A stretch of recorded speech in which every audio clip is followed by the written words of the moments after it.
Hey guys, it's Scott with Scottie Beat Cards, and in this video I'm going to show you my pickups for 2024.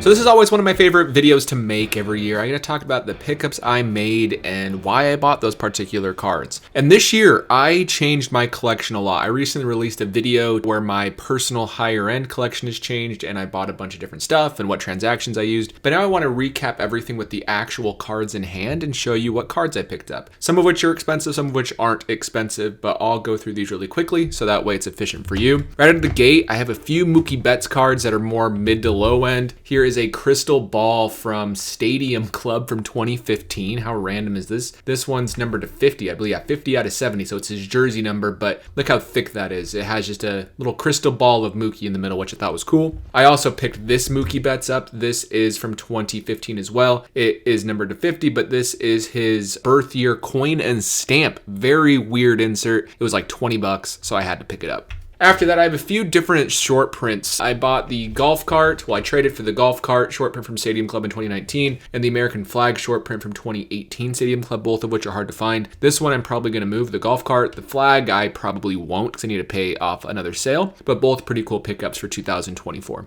After that, the last lower end Mookie I picked up was this one. This is a Topps Museum Collection patch numbered to 10. This is not an orange jersey. This is a dirty Red Sox jersey. I found the one of one, and it obviously is a regular Red Sox jersey. He just slid in the dirt, which is awesome, which makes it even cooler to me. It's game used. Nice little patch, numbered 5 of 10.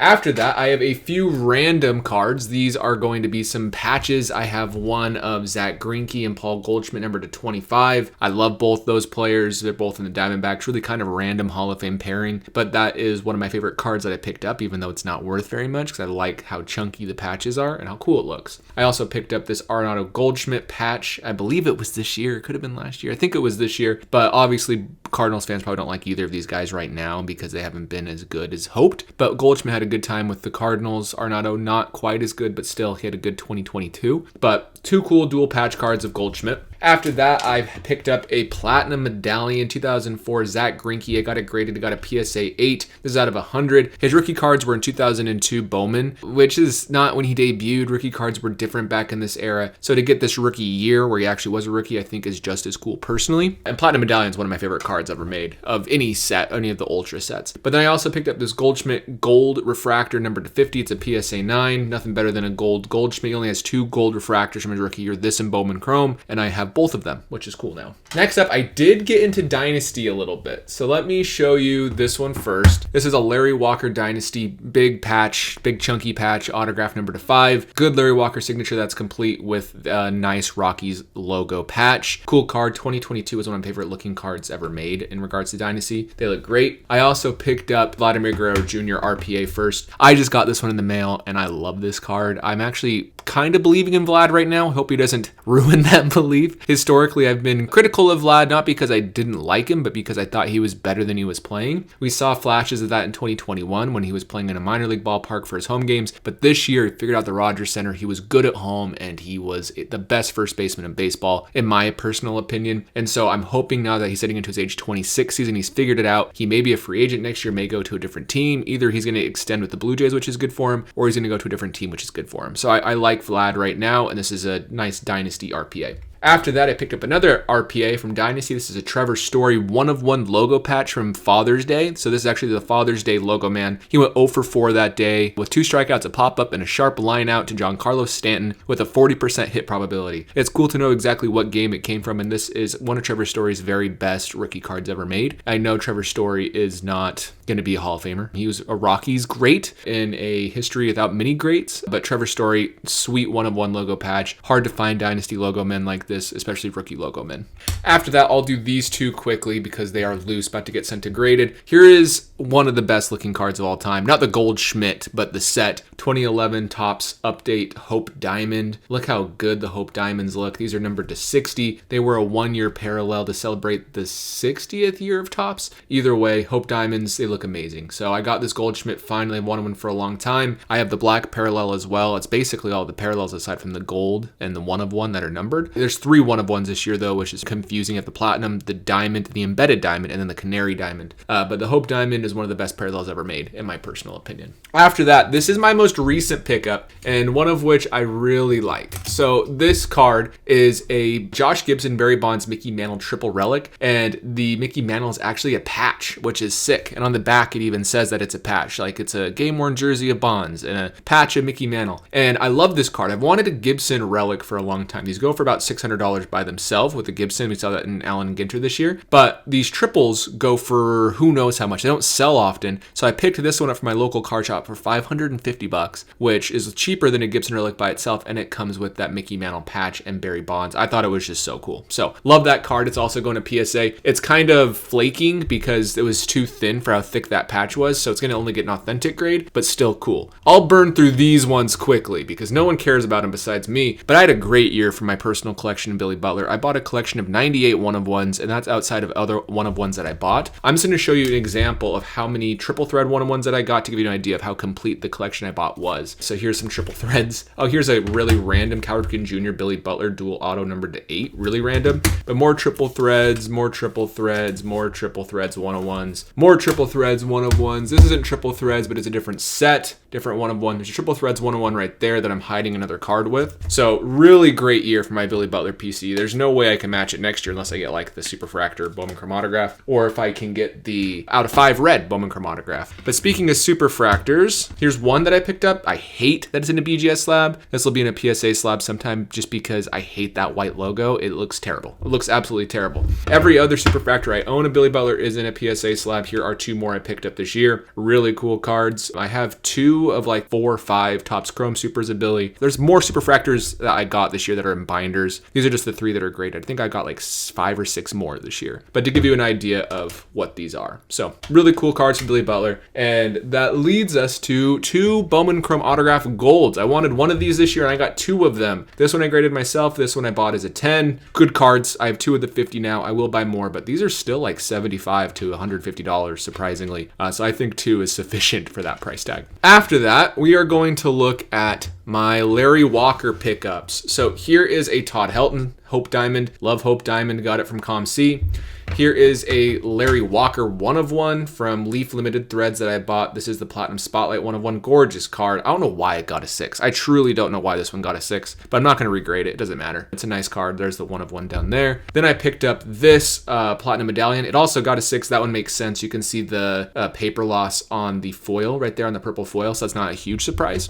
Then we get into the bigger cards. This is a really good looking card. It's hard to catch on camera, but if you can get it in the right light, this is the finest embossed refractor die cuts. So these are very rare from 1997 Topps Finest. Even on the back, they're gorgeous, how they're embossed and everything. Really good looking card, really rare card. I love this set. The embossed die cut refractors are tough to find. Then we have a Mere Gold these are out of 30. They're not numbered out of 30, but they're stated print runs out of 30, and people attest to that being accurate. One of the best baseball parallels you can get of a player is the 1996 Select Certified Mere Gold. These are like the first sets that kind of started the movement that we know today of parallels. Then I picked up this one. This is a 24 karat gold. Gorgeous card. I wanted this card so bad. It popped up on eBay, and I reached out to the guy on Instagram and bought it instantly. And this one's numbered to 24. The 24 carats are some of the best looking cards you'll ever see. It is an old PSA 9. You can see the little surface dimple right there, but still cool. Still awesome card. 24 carats are beautiful. Then I picked up this PSA 10 Atomic Larry Walker. Look at that shine. Gorgeous card. Numbered to 100. Not much more to say. 69 out of 100. Nice. So cool Larry Walker. Then we got this Donruss Crusade Red out of 25. Another big set for baseball card collectors of this era. This one I bought raw. Only issue was this little ish right there on that edge. That was the only problem. Other than that, it looked really good. But that got it a PSA 7, which is probably justified.